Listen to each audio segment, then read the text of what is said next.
2000 ஆண்டு 98 97 இதுல எல்லாம் சாம்பியன் அடிச்சு அப்போ அதாவது இந்த புத்தளை டிஸ்ட்ரிக்ட் அடிச்சு நான் வெளியே போன டீம். அதுக்காண்டியே நான் அங்கே யாழ்ப்பாணத்திலிருந்து நேற்று ராவு வலிக்கிட்டு நேற்று சாமத்தில் வந்து இறங்கி இந்த ப்ரோக்ராமில் கலந்து கொள்ள வந்திக்கிறேன்.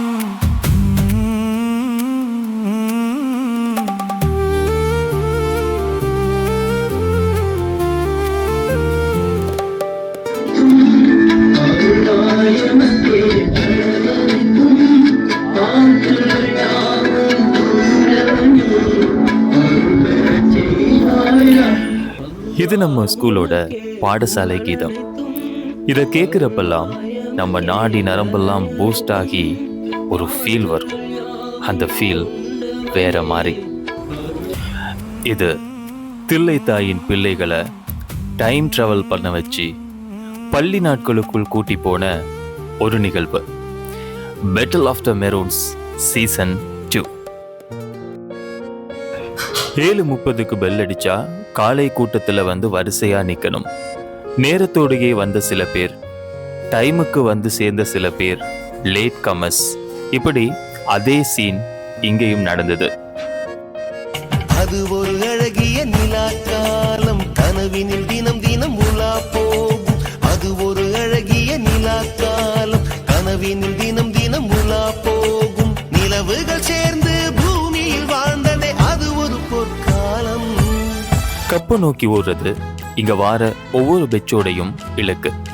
ஆனா நல்லா விளையாடுறோமோ இல்லையோ, ஜெயிக்கிறோமோ தூக்குறோமோ, அது ஒரு விஷயம் இல்லை.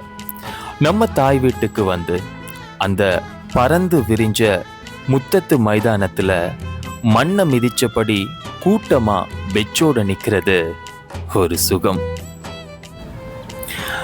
அந்த ஒரு சுகத்துக்காக தூர பிரதேசங்கள்ல இருந்தும், ஏன் வெளிநாட்டுல இருந்தும் கூட சில பேரு இந்த மெச்சிக்காகவே டிக்கெட்டை போட்டு வந்தாங்க. ஒரு சப்போர்ட் கொடுக்கணுண்டு டிக்கெட்டை போட்டு வந்திக்கிறேன். நான் இந்த தில்லையடி முஸ்லீம் மகா வித்தியாலயத்தை 1ஆம் ஆண்டுலேருந்து 10ஆம் ஆண்டு வரைக்கும் இங்கே தான் படித்தேன். அதுக்கு பிறகு இன்ஷா அல்லாஹ் யாழ்ப்பாணம் போய் யாழ்ப்பாணத்தில் படித்தேன். அதுக்கப்புறம் இப்படி ஒரு மெச் ப்ரோக்ராம் ஏற்பாடு செஞ்சுருந்தாங்க எங்களோட பழைய மாணவர் சங்கத்தால். அதுக்காண்டியே நான் அங்கே யாழ்ப்பாணத்திலேருந்து நேற்று ராவு வலிக்கிட்டு நேற்று சாமத்தில் வந்து இறங்கி இந்த ப்ரோக்ராமில் கலந்து கொள்ள வந்திக்கிறேன். கிரிக்கெட் ஒரு டீம் கேம்.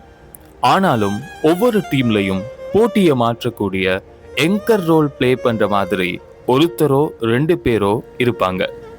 அப்படி சிலர் இந்த பெட்டில் தனியா தெரிஞ்சாங்க. 2012 பெட்சில் சஞ்சய், நம்ம ஊரோட ஐகானிக் பிளேயர். இவங்க பெட்ச் தான் இந்த போட்டியோட சாம்பியன்ஸ். இங்க சஞ்சய் பிளே பண்ணது மிகப்பெரிய ரோல். மொத்த டீமையும் தூக்கி ஷோல்டர்ல அடிச்சுக்கிட்டு கப்பு முக்கியம் பிகில்னு ஒரு பெரிய இம்பேக்டை ஒவ்வொரு போட்டியிலையும் கொடுத்திருந்தாரு.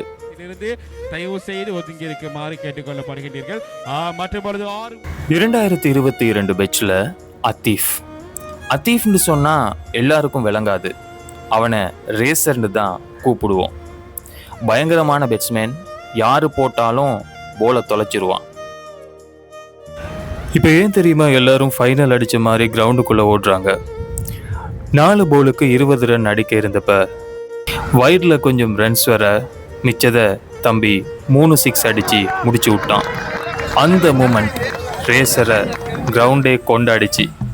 மழைக்காகத்தான் மேகம், அடக்கலைக்காகத்தான் நீயும், உயிர் கலந்தாடுவோம் நாடும் மகனேவா. இவங்க பேட்ச்ல நிறைய பேர் இந்த போட்டியில பெரிய இம்பாக்டை கொடுத்து செமி வரைக்கும் வந்தாங்க. ப்ராப்ளம் என்னன்னா, ரேசர் கிட்ட ஸ்கில்ஸ் நல்லாவே இருக்கு. ஆனா அது மட்டும் போதாது. தீர்மானம் எடுக்கும் திறனையும் வளர்த்துக்கணும். அவரு தேவையில்லாத ஒரு ரன்னோடி ரன் அவுட் ஆனதுல கப்பை தொலைச்சிட்டாங்க. 2002 பேட்ச்ல ஃபசான்னு ஒரு பிளேயர். அவங்க தோக்க போறாங்கன்னு எல்லாரையும் நம்ப வச்சு எல்லோருக்கும் த்ரில்லரான ட்விஸ்ட் ஒன்று ஒவ்வொரு போட்டியிலையும் கொடுத்துக்கிட்டே இருந்தாரு. செமிஃபைனல்ல 4 போலுக்கு 6 ரன்ஸ் அடிக்கணும். இது ஒரு விஷயமே இல்லை. முதலாவது போலை போடுறாரு, லெக் பை ரன்னோட ட்ரை பண்றாங்க. இவரை நோக்கி போல் வீசப்படுது, கீழே விழுந்துடுறாரு. இவரோட ஜேசியோட பின்பக்கம் ஃபுல்லா சுண்ணாம்பு படுது. போட்டியை பார்த்துட்டு இருந்த சில பேர்கிட்ட இருந்து சிரிப்பு சத்தம் வந்துச்சு.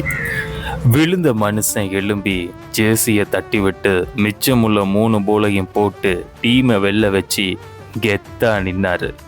அந்த சீன் மாசா இருந்தது. சிரிச்சவங்க எல்லாம் கை தட்டிக்கிட்டு கிரவுண்டுக்குள்ள ஓடினாங்க. ஊருக்காக ஆடும் கலைஞன் தன்னை மறப்பான், தன் கண்ணீரை மூடிக்கொண்டு இன்பம் கொடுப்பான். புலிகள் அழுவது ஏது, அட பறவையும் அழ அறியாது. போர்க்களம் நீ புகும்போது முள் தைப்பது காலறியாது. அவங்க பெச்சிக்கு வயசு 40 இருக்கும். ஆனா அவங்க ஆடின ஒவ்வொரு மேட்ச்லையும் எதிரணிக்கும் பார்வையாளர்களுக்கும் திக்குன்னு ஒரு பயத்தை கொடுத்துக்கிட்டே இருந்தாங்க. எல்லாருக்கும் வணக்கம், அஸ்ஸலாமு அலைக்கும். நாங்கள் 2022 23 பேச்சு எங்கள் டீமில் இப்போ ரேசஸ். நாங்கள் எதிர்பார்க்கல எவ்வளோ தூரம் வருவோம்னு சொல்லி. போன வருஷம் நாங்கள் கேட்டாங்களே போட இல்லை, இந்த வருஷம் தான் விளாடலைன்னு சொன்னாங்க. இப்போதைக்கு நாங்கள் தான் சின்ன எங்களோட பெச்சிலே நாங்கள் தான் சூப்பர் 8 போயிருக்கோம். நம்ம உண்மையிலே எதிர்பார்க்கல எவ்வளோ தூரம் வருவோம்னு சொல்லி. நாங்கள் 2001 ஓலவல் பேட்ச். பொதுவாக எங்களோட டீம் பார்த்தா தெரியும். எங்களோட டீம் கிட்டத்தட்ட 2000 ஆண்டு 98 97 இதுல எல்லாம் சாம்பியன் அடிச்சு, அப்போ அதாவது இந்த புத்தளை டிஸ்ட்ரிக்ட் அடிச்சு நாங்கள் வெளியே போன டீம். ஒரு நீயத்தோட அந்த மாதிரி எப்படின்னு சொன்னா நாங்க எங்களோட டேலண்ட்டை காட்டுவோம்னு சொல்லி 2001 ஓலவல் பேட்ச் தான் இது எல்லாரும். இந்த சீசனோட ஸ்பெஷல் என்னன்னா சூப்பர் 8 போட்டிகள் நைட்ல நடந்தது. நைட் மேட்சுக்கான ஏற்பாடுகள் நேர்த்தியாக செய்யப்பட்டதோட இந்த போட்டிகள் எல்லாமே நேரலையாக ஒளிபரப்பப்பட்டது. இறுதியாக இந்த போரை 2012 ஓலவல் பெட்ச் தான் ஜெயிச்சாங்க. ஒரு தரமான ஃபைனல் மேட்சை 2002 ஓலவல் பெட்ச் மற்றும் 2012 ஓலவல் பெட்ச் தந்திருந்தாங்க. போட்டி கடும் த்ரில்லர். ஒரு பந்துகளுக்கு 1 ஓட்டங்கள் பெறப்பட வேண்டிய நிலையில் பந்து வீசிக் கொண்டிருக்கிறார். இந்த வலைகளை தான் 1 பந்துகள் 1 ஓட்டங்கள் பெறப்பட வேண்டும். பொறுத்திருந்து பார்ப்போம் இந்த போட்டிகளை தாண்டி வெற்றி பெற போகின்றது என்று நாங்கள் பொறுத்திருந்து பார்ப்போம். அவசரமாக ஆமாம், 1 பந்துகளுக்கு 1 ஓட்டங்களை நடைமுறையில் வெற்றி பெறுகின்றார்கள். 2012 ஆண்டு அணியினர் இந்த போட்டியினுடைய 2026 ஆண்டு சாம்பியனாக முடிசூடிக் கொள்கின்ற காட்சியை காணக்கூடியதாக இருக்கின்றது. பெட்டில் ஆஃப் த மெரூன்ஸ் சீசன் 2 சொற்கலகம் நேர்த்தியாக ஒழுங்கமைத்து சிறப்பாக திறன்பட செய்து முடித்திருக்கிறார்கள். அதற்காக அவர்களுக்கு மிகப்பெரிய நன்றி.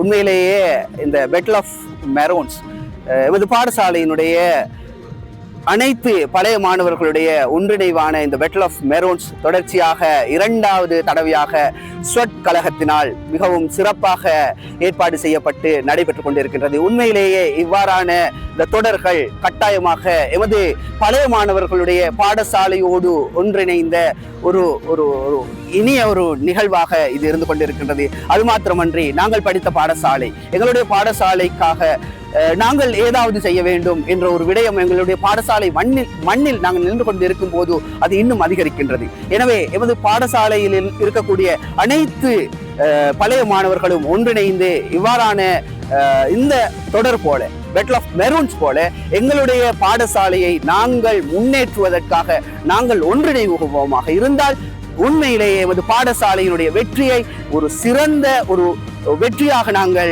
மிக அண்மையில் பார்த்து கொள்ள முடியும். எனவே நாங்கள் ஒவ்வொரு பேட்ச்களாக இணைந்து இன்று இருப்பது போல ஒவ்வொரு நாளும் ஒவ்வொரு வருடமும் நாங்கள் ஒன்றிணைய வேண்டும்.